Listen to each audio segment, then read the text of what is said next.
Bonjour et Boker Tov, nous allons étudier aujourd'hui le Shelishi de Parashat Vayakel Pikoudé dans le cadre du Bet Midrash Hillel, Bet Midrash fondé à la mémoire du Rav Hillel Pevzner Zichrono Livracha. Notre étude commence aujourd'hui au Perek Lamed, chapitre 35, Pasuk Yud Zayin. Donc nous continuons à apprendre la réalisation et la mise en place du Mishkan par l'architecte en chef Betzalel et tous ceux qui ont travaillé avec lui. Donc la Torah maintenant va nous décrire la fabrication de la Ménorah. Pasuk Yud Zayin Vaya'a, c'est un Ménorah, il a fait la Ménorah, Za'af Ta'or, d'or pur, Miksha.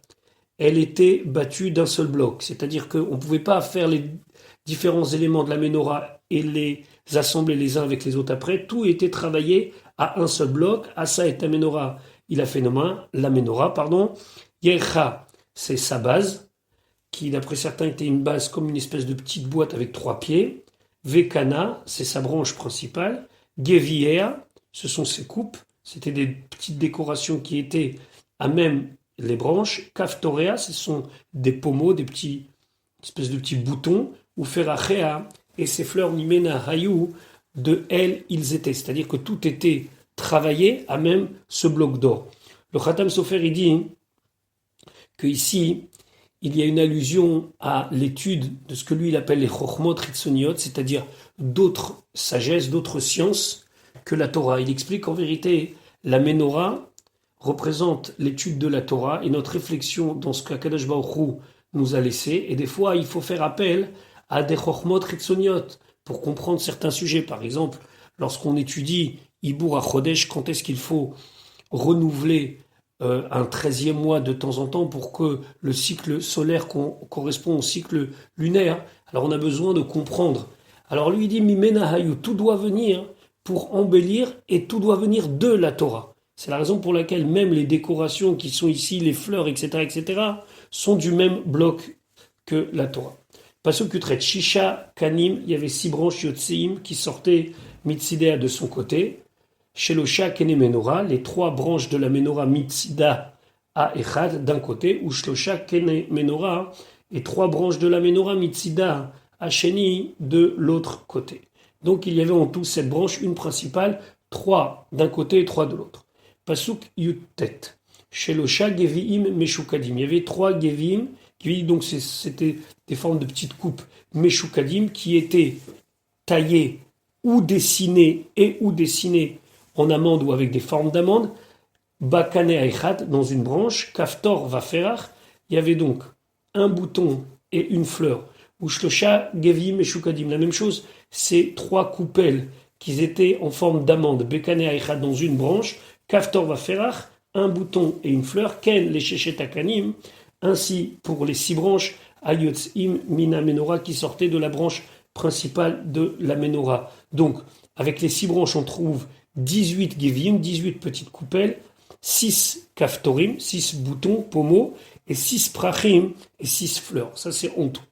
Maintenant, Pasukraf, Uva Menorah, maintenant dans la branche principale de la Menorah, Arba Gevim, on y rajoutait 4 coupes, Meshukadim, qui étaient en forme d'amande ou dessinées avec des amandes, Kaftorea ou Ferachea. Ces boutons et ces fleurs. C'est-à-dire que à chaque fois, il fallait rajouter 2 kaftorim et 2 prachim.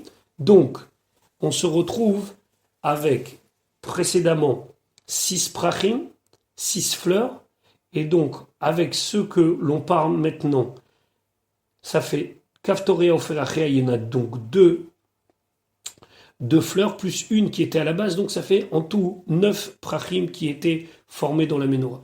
Pasuk Rafalef, Vekaftor et un bouton Tachat Shene Akanim Mimena, en dessous des 2 branches, Vekaftor Tachat Shene Akanim Mimena, et un bouton en dessous les 2 branches, Vekaftor Tachat Shene Akanim Mimena, et un bouton, un pommeau en dessous des 2 branches, les Shechet Akanim pour les 6 branches Ayotzim Mimena qui sortaient d'elle. Ça veut dire que à l'intersection entre la barre principale et les barres qui sortent, il y avait à chaque fois un kaftor, un pommeau. Donc on a vu précédemment qu'il y en avait 6. Ici, on en a vu deux autres qui étaient rajoutés dans la branche principale. Donc, avec ceux qui ont été rajoutés dans notre Pasuk Rafalef, ça fait en tout 11 kaftorim, 11 pommeaux dans toute la Ménorah. Pasuk Ravbet, kaftorem ou knotam.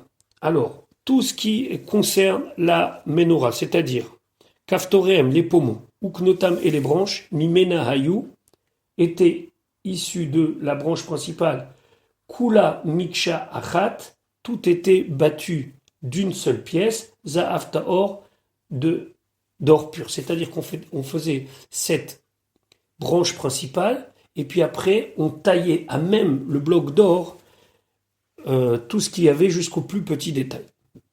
Pasuk Chav Gimel, Vayaas et Nerotea, il a fait aussi ses lampes, ce sont les petits récipients pour mettre l'huile, Shiva, ils en étaient 7, ou Malkachea, c'était les pincettes pour enlever les mèches, ou Martotea, c'était des espèces de petites pelles pour y mettre les déchets, Za'av Taor, tout ça c'était d'or pur, et ça ne devait pas être construit à même la Ménorah, on comprend que c'était des choses qui étaient amovibles, donc c'était construit et fabriqué à part.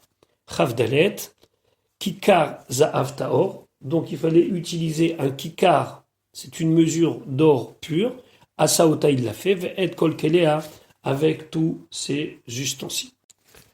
Nous allons maintenant continuer avec la fabrication du Mizbeach HaKetoret, l'autel, le Mizbeach qui était réservé aux encens. Cet autel qu'on appelle aussi le Mizbeach HaZahav était placé entre la Ménorah et le Shulchan dans la partie Kodesh. Il était un petit peu en rentrée, proche du rideau de l'entrée. On l'utilisait 2 fois par jour pour y faire les Ketoret et d'autres fois pour y faire certaines choses, comme par exemple le jour de Kippour où on y appliquait aussi une partie du sang des sacrifices. Pasuk Chaf et Vayaas, et il a fait et Mizbach à Ketoret, le Mizbeach, l'autel qui était réservé au Ketoret, Hatse Shittim de bois de Shittim, Ama Orko, il faisait une Ama, une coudée de long, Ve'ama Rorbo, et une coudée de large, Ravua, il était carré, Ve'amataim Komato, il faisait 2 amot de haut, Mimenu, Ayu Karnotav, le Mizbeach était fait en sorte que ressortait à même le bois, 4 Karnotav, 4 coins aux extrémités, qui étaient un petit peu surélevés par rapport au reste. Pasuk Chavav, Vaitsav Oto, il l'a recouvert, Za'av Taor, d'or pur, Et Gago, donc le toit, c'est-à-dire le haut du Mizbeach, Ve'et Kirotav Saviv, toutes les parois du Mizbeach, Ve'et Karnotav, donc ces petits coins qui ressortaient, Vaya Aslo, et il lui a fait au Mizbeach Zer Za'av Saviv, une couronne, entre guillemets, c'est-à-dire une bordure tout autour. Pasuk Chav Zain Ushete Taberot Zav, il a fait 2 anneaux en or, à Salo, Mitachat les zéros qui se situaient juste en dessous cette bordure, Al Shenet Tzalotav, sur ses 2 côtés. C'est-à-dire que, étant donné que c'est un carré, à 2 côtés, à 2 extrémités, il a mis un anneau, Al Shenet Tzidav sur les 2 côtés, donc un à une extrémité, une à l'autre extrémité. Les vadim, ça permettait d'être des étuis pour les barres, puisqu'on va faire des barres qui vont passer dans ces anneaux, la 7 otobaem, pour pouvoir porter le misbeach avec ces barres. Vayaas pasuk rafret, Vayaas et abadim, il a fait les barres, Hatse Shittim de bois de Shittim, Vaitsaf otamzav, il les a recouverts d'or. Maintenant, on finit par la fabrication de l'huile sainte, pasuk Chavtet, Vayaas, et il a fait et shemen amishra, l'huile d'onction, qu'on a expliqué dans Parashat Kitissa, Kodesh, qui était sainte, Ve'et Ketoret Asamim, les Ketoret Asamim, aussi expliqué dans Parashat Kitissa avec les 11 éléments, Taor,